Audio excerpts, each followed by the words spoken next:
Hello everyone, my name is Khushboo Chaudhary. Welcome to our channel be studiotic. आज के video में हम करने वाले एमपी 001 की यूनिट 16 वेलफेयर स्टेट। स्क्रीन पे दिए गए सभी कोर्सेज के लिए वीडियो इंपॉर्टेंट रहने वाली है, सो वीडियो को एंड तक देखिएगा। अच्छी लगी तो लाइक शेयर कमेंट करना बिल्कुल मत भूलिएगा और इसी वीडियोस के लिए हमारे चैनल बी स्टडीओटिक को अभी सब्सक्राइब कीजिए। साथ ही साथ अब हमारे साथ टेलीग्राम चैनल पे भी जुड़ सकते हैं, जहाँ पे आपको सभी वीडियोस की फ्री पीडीएफ अवेलेबल होगी। तो चलिए वीडियो को स्टार्ट करते हैं। इंट्रोडक्शन से पहले हम थोड़ा टॉपिक को डिस्कस करेंगे, जो कि हमारे चैप्टर है, जो यूनिट है, यूनिट का जो नाम है, टॉपिक है, वो है वेलफेयर स्टेट। सो वेलफेयर नाम से पता चल रहा है कि पॉजिटिव साउंड कर रहा है। और इससे पहले जो हमने यूनिट 15 पढ़ी थी, क्लासिकल लिबरलिज्म, ये दोनों ही एक ही जो आपकी आइडियोलॉजी है उसका हिस्सा है। कैसे?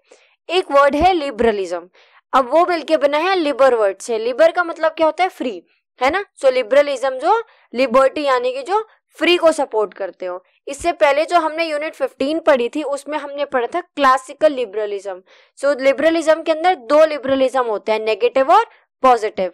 इससे पहले जो हमने यूनिट पढ़ी थी यूनिट 15, जिसमें हमने पढ़ा था क्लासिकल लिबरलिज्म, उसको नेगेटिव लिबरलिज्म भी कहते हैं। आज हम पढ़ेंगे वेलफेयर स्टेट, जिसको पॉजिटिव लिबरलिज्म कहते हैं। तो अगर आपने लास्ट वीडियो नहीं देखी है तो आप पहले हमारे चैनल पर जाके लास्ट वीडियो को देख लीजिए। उसके बाद अगर आप ये वीडियो देखेंगे तो आपको बहुत अच्छे से जो कंसेप्ट है वो क्लियर हो जाएगा। सो अब स्टार्ट करते हैं पॉजिटिव लिबरलिज्म यानी कि वेलफेयर स्टेट। इंट्रोडक्शन से स्टार्ट करते हैं। So it is a concept of government in which the state plays a key role in the protection and promotion of economic and social well-being of its citizen. तो जब हम बात करते हैं welfare state की, यानी कि एक अच्छा राज्य है ना, अ गुड स्टेट। तो एक अच्छा स्टेट, एक अच्छा राज्य या एक अच्छी सरकार कौन होती है? जो अपने सिटीजन्स को प्रोटेक्ट करे, सिटीजन्स के राइट्स को प्रोटेक्ट करे, ऐसी इकोनॉमिक और सोशल पॉलिसीज बनाए और उनको प्रमोट करे जिससे लोगों का यानी कि सिटीजन्स का भला हो, है ना। एक अच्छा राज्य वही तो होता है जो अपनी जनता के बारे में सोचता है, यानी कि अच्छा राज्य मतलब अच्छी सरकार। नेक्स्ट है, अ welfare state is based on the principle of equality of opportunity and equitable distribution of wealth. एक वेलफेयर स्टेट वो स्टेट होता है जो कि सभी को इक्वल अपॉर्चुनिटीज दे, इक्वल रिसोर्सेज दे, साथ ही साथ इक्विटेबल डिस्ट्रीब्यूशन ऑफ वेल्थ, जो कि वेल्थ का भी इक्विटेबल डिस्ट्रीब्यूशन करे। ठीक है। It also focuses on the governmental responsibilities for those who are unable to avail themselves of the minimal provision of a good life. साथ ही साथ जो एक वेलफेयर स्टेट होता है, जो अच्छा राज्य होता है, उसको जो मेन फोकस होता है ना, अच्छा जब हम बात कर रहे हैं ना अच्छा राज्य वेलफेयर स्टेट, तो यहाँ पे जो हम स्टेट वर्ड यूज कर रहे हैं वो हम गवर्नमेंट के लिए कर रहे हैं, क्योंकि स्टेट एक बॉडी मान लो जिसमें जो मेन जो काम करती है वो गवर्नमेंट होती है ना। अब स्टेट तो खुद से काम नहीं कर सकता ना, तो उसकी सोल को काम करना पड़ेगा। अब वो क्या है यहाँ पे? गवर्नमेंट। तो जब हम बात कर रहे हैं स्टेट की तो हम बात कर रहे हैं गवर्नमेंट की। तो एक अच्छी गवर्नमेंट, एक अच्छा वेलफेयर स्टेट वो होता है जो अपने सिटीजन्स को प्रोटेक्ट करे, उनके राइट्स को प्रोटेक्ट करे, ऐसे सोशल इकोनॉमिक पॉलिसीज बनाए और उनको प्रमोट करे जिससे कि सिटीजन्स का वेलफेयर हो, साथ ही साथ इक्वल अपॉर्चुनिटीज दे, इक्वल रिसोर्सेज दे और इक्विटेबल डिस्ट्रीब्यूशन करे वेल्थ का। साथ ही साथ उन लोगों को ऐसे रिसोर्सेज या बेसिक इसेंशियल या बेसिक कमोडिटीज अवेलेबल कराए जो लोग अपने लिए खुद से नहीं कर सकते हैं। फॉर एग्जाम्पल, आप अगर ये वीडियो देख रहे हैं, इसका मतलब आप स्कूल स्टूडेंट हैं, या आप ग्रेजुएशन कर रहे हैं, कर चुके हैं, मास्टर्स में हैं, या फिर आप हो सकता है नेट जेआरएफ या फिर यूपीएससी की तैयारी कर रहे हैं। तो इसका मतलब तो ये है कि आप एजुकेशन को अफोर्ड कर सकते हो। लेकिन बहुत सारे ऐसे बच्चे हैं जो शायद पढ़ने में मुझसे भी समझदार हो सकते हैं, आपसे भी समझदार हो सकते हैं, लेकिन क्योंकि वो सिर्फ मनी की वजह से अफोर्ड नहीं कर सकते, या फिर पॉवर्टी है, या फिर कोई और कारण है ना, हो सकता है स्कूल उनके आसपास ना हो, तो ये काम कौन कराएगा उनको? ये जो बेसिक जो उनकी नीड है एजुकेशन, ये कौन अवेलेबल कराएगा? ये एक स्टेट अवेलेबल कराएगी। हम एग्जाम्पल ले सकते हैं गवर्नमेंट स्कूल्स का, ऐसे ही हेल्थ भी है ना। तो ये जो सारी चीजें होती हैं जो कोई इंसान खुद से अफोर्ड नहीं कर पा रहा, उसके लिए ये सब कौन अवेलेबल कराता है? स्टेट कराती है। Under this system the welfare of its citizen is the responsibility of state. Basically अगर हम बात करें वेलफेयर स्टेट की, तो देखो एक वेलफेयर स्टेट वो होता है जो अपने सिटीजन्स के वेलफेयर के लिए काम करे, उनकी रिस्पॉन्सिबिलिटी उठाए। ठीक है, नेक्स्ट देखते हैं, there are some functions perform by welfare state. Welfare state के कुछ फंक्शंस होते हैं जो उसको परफॉर्म करने होते हैं। फर्स्ट है to protect life and property. तो हम सारे फंक्शन डिस्कस कर लेते हैं। पहला जो फंक्शन होता है स्टेट का, वो होता है अपने सिटीजन्स की लाइफ और उनके प्रॉपर्टी को प्रोटेक्ट करना। दूसरा होता है एक्सटर्नल इन्वेजन से बचाना। ये भी तो एक स्टेट का ही काम है कि भाई कोई दूसरा स्टेट या कोई टेररिस्ट अटैक ना हो जाए, कोई दूसरा स्टेट आके अटैक ना कर दे, है ना, कोई कंट्री बॉम्बिंग ना कर दे। तो ये कब होगा, जब जो स्टेट है वो क्या करेगी, अच्छे रिलेशंस बना के रखेगी, किससे, दूसरी कंट्रीज से। So to maintain different relation with other countries किसका काम है, स्टेट का काम है। साथ ही साथ लॉ एंड ऑर्डर को मेंटेन करना, जुडिशियल एडमिनिस्ट्रेशन, सबको न्याय मिले, इस चीज का ध्यान भी तो स्टेट को रखना पड़ेगा ना भाई। नेक्स्ट है टू स्प्रेड एजुकेशन, सोशल और इकोनॉमिक सिक्योरिटी प्रोवाइड करना अपने सिटीजन्स को। टू इरेडिकेट पॉवर्टी, गरीबी को हटाना, ये किसका काम है, स्टेट का काम है। To improve health, health improve करना, हेल्थ कैसे इंप्रूव करेगी स्टेट, हॉस्पिटल्स बना के, डिस्पेंसरीज बना के, फ्री कैंप्स लगा के, फ्री मेडिसिन डिस्ट्रीब्यूट करके, फ्री चेकअप करके, है ना। हमने बहुत सारी जगह देखे है ना, कहीं पे आइस टेस्ट हो रहा होता है, कहीं में फ्री में आपके जो स्टोन्स होते हैं उनकी दवाई मिल रही होती है, टीबी की दवाई मिल रही होती है। तो ये सब क्या है, ये सब चैरिटी वर्क है, या तो कुछ लोग करते हैं या फिर जो स्टेट है ये पॉलिसीज बना के वो इम्प्लीमेंट करती है। साथ ही साथ मॉरल और सोशल रिफॉर्म्स करना भी स्टेट का काम है। जैसे कि बात करें कोई ऐसी मॉरल प्रैक्टिस या कोई ऐसा नॉर्म जो शायद किसी एक पर्टिकुलर कम्युनिटी के लिए या जेंडर के लिए या कास्ट के लिए अच्छा ना हो, तो उसको खत्म करने का या हटाने का काम भी किसका है, स्टेट का काम है। जैसे कि हम एग्जांपल में सती प्रथा ले सकते हैं। सती प्रथा जो थी वो अच्छी नहीं थी, हम सब जानते हैं, है ना, तो इसलिए उसको भी हटा दिया गया था। तो ये सिर्फ एग्जाम्पल लिया है, ऐसी जो भी चीजें हैं, कोई रिलीजियस प्रैक्टिस हो सकती है, कोई मॉरल सोशल रिफॉर्म हो सकता है जो सरकार के द्वारा किया गया है, किसके लिए, सोसाइटी के, समाज के लिए, समाज के वेलफेयर के लिए। ओके, नेक्स्ट है the theory of welfare state is the basis of positive liberalism. हमने डिस्कस किया था ना अभी कि लास्ट वीडियो में हमने क्या पढ़ा था, क्लासिकल लिबरलिज्म यानी कि नेगेटिव लिबरलिज्म। अच्छा, अगर आपने वो वीडियो नहीं देखी है और अगर आप इसके बाद देखने वाले हैं तो मैं आपको शॉर्ट में बता देती हूँ। क्लासिकल लिबरलिज्म यानी कि नेगेटिव लिबरलिज्म में हमने पढ़ा था कि एक मिडिल क्लास थी जिसने स्ट्रगल किया एक हायरार्की के खिलाफ, ठीक है, और वो एक कैपिटलिस्ट क्लास बनी। और क्लासिकल लिबरलिज्म में ये मानना था कि जो स्टेट है या जो गवर्नमेंट है वो वही अच्छी है जो कम से कम इंटरफेरेंस करे, यानी कि सरकार वही अच्छी लगेगी जो लोगों के मैटर में कम से कम इंटरफेयर करे, साथ ही साथ उन्हें पूरी लिबर्टी दे, पूरी इक्वालिटी दे, पूरी फ्रीडम दे। वो लोग ये चाहते थे। पॉजिटिव लिबरलिज्म में हम क्या कह रहे हैं, हम स्टेट के हाथ में ही सारी पावर और अथॉरिटी दे रहे हैं। तो ये दोनों इसलिए एक दूसरे के ऑपोजिट है। नेक्स्ट है it is a sort of state which provide social service to all citizen, protect the weaker section and tries to reduce the gap between the rich and poor. साथ ही साथ स्टेट का काम होता है social services provide कराना अपने सभी सिटीजन्स को। जो वीकर सेक्शन है, अब यहाँ पे वीकर सेक्शन कोई भी हो सकता है, ठीक है, उन सबको प्रोटेक्ट करना, चाहे आप बीपीएल में आते हो, ईडब्ल्यूएस में आते हो, आप दलित हो, या फिर आप उन लोगों में से आते हो जिनके पास शायद प्रॉपर्टी ना हो या बेसिक जो इसेंशियल्स होते हैं वो ना हो। तो ये सारी चीजें आपको कौन प्रोवाइड कराएगी, आपको सारी चीजें स्टेट प्रोवाइड कराएगी।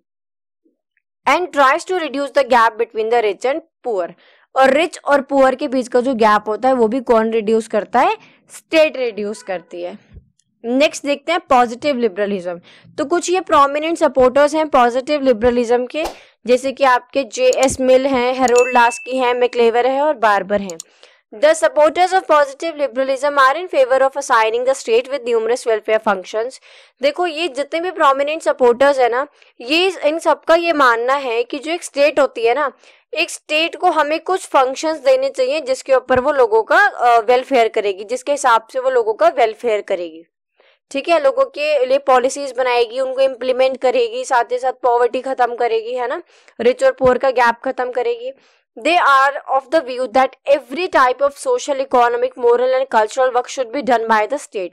कि चाहे कोई भी काम हो, कोई सोशल इशू हो, कल्चरल इशू हो, इकोनॉमिक हो, मोरल हो, पॉलिटिकल हो, स्टेट को हर मैटर में इंटरफेरेंस जो है अपना देना चाहिए, करना चाहिए, जिससे कि जो स्टेट है वो सोसाइटी में इक्वालिटी को, लॉ एंड ऑर्डर को मेंटेन करके रख सके, है ना। तो हमें सरकार के हाथ में या फिर हम कह सकते हैं स्टेट के हाथ में जो पावर है, जो अथॉरिटी देनी पड़ेगी, क्योंकि ये जो सारे टास्क हमने अभी पढ़े हैं ये सब कौन करेगा, स्टेट ही तो करेगा। The state is not on necessary evil but it is a means of social economic transformation. अगर जरूरी नहीं है कि जो स्टेट है वो एक एविल का काम ही करे, जैसे कि हमने क्लासिकल लिबरलिज्म में पढ़ा था, स्टेट एक बहुत ही मतलब ट्रांसफॉर्मेशन भी ला सकती है। हम बहुत छोटे से एग्जाम्पल से समझते हैं। मान लीजिए कि आप आज घर से बाहर गए थे, आपको कोई छोटा बच्चा दिखा, उसके पैर में स्लीपर्स नहीं थी, आपको थोड़ी दया आ गई, आपको लगा कि भाई अच्छा मेरे बैग में अभी 200 रुपीज तो पड़े हैं, तो मैं एक स्लीपर लाके इस बच्चे को पहना देता हूँ या पहना देती हूँ। आपने 100, 150, 200 जितने की भी आई, आपने उस बच्चे को स्लीपर पहना दी। वो बच्चा भी खुश और आप भी खुश। क्यों? आपने एक बच्चे को चोट लगने से बचा दी। अगर वो बच्चा नंगे पैर रहता या रहती तो उसको बाहर कांच लग सकता था, पत्थर लग सकता था या कुछ भी चोट लग सकती थी। बट आपने वो जो भी अपना जो भी अमाउंट है वो खर्च करके उस बच्चे को स्लीपर पहनाई, तो उस बच्चे को भी चोट लगने से बच गई और आपको जो खुशी मिली उसका तो लेवल ही अलग है ना। तो आप लेकिन ऐसे कितना कर लोगे, एक बच्चे को बना दोगे, 2 बच्चे को, 3 बच्चे को, लेकिन आप पूरे स्टेट में सभी बच्चों को नहीं पहना सकते ना स्लीपर्स। तो यहाँ पे स्टेट क्या करेगी, स्टेट टेंशन मत लो, सबको स्लीपर्स नहीं पहनाएगी। जो स्टेट है वो यहाँ पे कुछ ऐसी पॉलिसी बनाएगी जिससे क्या होगा, इन सभी का वेलफेयर होगा। सो अगर हम बात करें मेजर लेवल पे ट्रांसफॉर्म करने की, तो उसके लिए हमें जो स्टेट है उसको अथॉरिटी और पावर देनी पड़ेगी। नेक्स्ट फंक्शंस है, जो कि पॉजिटिव लिबरलिज्म में हम वेलफेयर जो स्टेट है उसके फंक्शंस हम देखते हैं, और ये वही फंक्शंस है जो अभी हमने डिस्कस किए थे, जैसे लोगों की लाइफ और प्रॉपर्टी को प्रोटेक्ट करना, एक्सटर्नल इन्वेजन से बचाना, दूसरी कंट्रीज से जो रिलेशंस है उनको बेहतर बनाना, लॉ एंड ऑर्डर को मेंटेन करना, सबको न्याय मिले ये देखना, अच्छी हेल्थ और एजुकेशन फैसिलिटीज देना, पॉवर्टी खत्म करना, सोशल इकोनॉमिक सिक्योरिटी प्रोवाइड करना। अभी जो हमने पढ़े वो फंक्शंस थे, अब जो हम देखेंगे वो फीचर्स हैं। सो वेलफेयर स्टेट एक पॉजिटिव स्टेट होता है। क्यों होता है? So welfare state is a positive state because it is a concept of government in which the state or a well established network of social institution plays a key role in the protection and promotion of economic social wellbeing of citizen. क्योंकि welfare state को positive state इसलिए बोलते हैं क्योंकि नाम से पता चल रहा है वेलफेयर, यानी लोगों का भला करने की बात हो रही है, लोगों के हित करने की बात हो रही है, तो इसलिए वेलफेयर स्टेट को एक पॉजिटिव स्टेट बोला जाता है, क्योंकि ये अपने सिटीजन्स को और उनके राइट्स को प्रोटेक्ट करती है, उनके लिए स्कीम्स पॉलिसीज लाके उनके वेलफेयर के लिए काम करती है। साथ ही साथ जब हम वेलफेयर स्टेट की बात करते हैं ना, तो हम इसको डेमोक्रेटिक या डेमोक्रेसी से जोड़ते हैं। क्यों भाई? अगर कोई हम बात करें मोनार्की की, मोनार्की यानी कि राजतंत्र, तो वहां तो जो राजा है वो अच्छा भी हो सकता है, बुरा भी, जरूरी थोड़ी है वो सबके वेलफेयर के लिए काम करेगा। बात करें हम एरिस्टोक्रेसी की, एरिस्टोक्रेसी क्या होती है? Government by Lord. जब जो लॉर्ड होते हैं, मान लो कोई चर्च है उसमें जो हेड है वो गवर्नमेंट चला रहे हैं, जरूरी थोड़ी है वो सबके अच्छे के लिए करे। बट डेमोक्रेसी में क्या होता है, हम लोगों की सरकार होती है, हमारे द्वारा बनाई गई सरकार होती है ना, पीपल्स गवर्नमेंट। तो वेलफेयर स्टेट हमें डेमोक्रेसी के अंदर ही देखने को मिलती है, क्योंकि यहाँ पे जो स्टेट है वो जवाबदेह है लोगों के प्रति। So social democratic welfare state promotes a vision of the state as the guarantor of social rights. हमारे जो राइट्स हैं उसकी गारंटी कौन लेता है? एक स्टेट लेती है कि किसी के भी साथ किसी भी प्रकार की अनहोनी दुर्घटना ना हो। The state promote equality of benefit at high level as way of minimizing the effect of social class and income। साथ ही साथ हमने जो पढ़ा था कि रिच और पुअर का गैप है ना, ये भी स्टेट खत्म करती है पुअर्स के लिए अच्छी अच्छी पॉलिसीज बना के। नेक्स्ट है welfare state believes in a mixed economy. Mixed economy यानी कैपिटलिज्म और सोशलिज्म। देखो वेलफेयर स्टेट वही है जो पब्लिक और प्राइवेट दोनों ही ओनरशिप को साथ लेके चले। कैसे? अगर जो स्टेट है वो सिर्फ कैपिटलिस्ट यानी कि सिर्फ अमीर लोगों को सपोर्ट करेगा, कैपिटलिज्म फॉलो करेगा, तो बेचारे जो गरीब हैं, मिडिल क्लास हैं, उनका क्या होगा, है ना, वो तो कहीं के नहीं रहेंगे। अगर जो स्टेट है वो सिर्फ गरीबों को ही सपोर्ट करेगा, सिर्फ पब्लिक डिस्ट्रीब्यूशन में रहेगा, तो भैया जो अमीर है, जो स्टेट को अच्छा खासा पैसा ला के दे रहे हैं, पैसा बना रहे हैं, वो तो कहीं और जाके अपना जो भी उनका काम है उसको सेटअप कर लेंगे। तो अच्छा स्टेट वही है जो कि मिक्स्ड इकोनॉमी में बिलीव करता हो, यानी कि कैपिटलिज्म भी सोशलिज्म भी। जैसे कि हमें इंडिया के अंदर क्या देखने को मिलता है, यहाँ गवर्नमेंट बस भी है, प्राइवेट बस भी है ना, और गवर्नमेंट स्कूल्स भी हैं, गवर्नमेंट हॉस्पिटल्स भी हैं, प्राइवेट स्कूल्स भी हैं, प्राइवेट हॉस्पिटल्स भी हैं। तो in the welfare state, the government aims at achieving maximum welfare for the maximum number of people. Maximum can be gained through the extension of the public sector. It is possible only in mixed economy system. So that's all guys, हमारा ये topic यही complete होता है। साथ ही साथ हमारा target है 8 मार्च 2024 से पहले 1500 सब्सक्राइबर्स का। तो अगर आपको वीडियो अच्छी लगी है तो आप अभी जल्दी से हमारा चैनल सब्सक्राइब कर दीजिए, साथ ही साथ शेयर और लाइक भी कर दीजिए, और हमारे जो टारगेट है इसमें अपना कंट्रीब्यूशन दीजिए। सो थैंक्स फॉर वॉचिंग, मिलते हैं अगली वीडियो में। Till then bye bye and be study ऑटेक।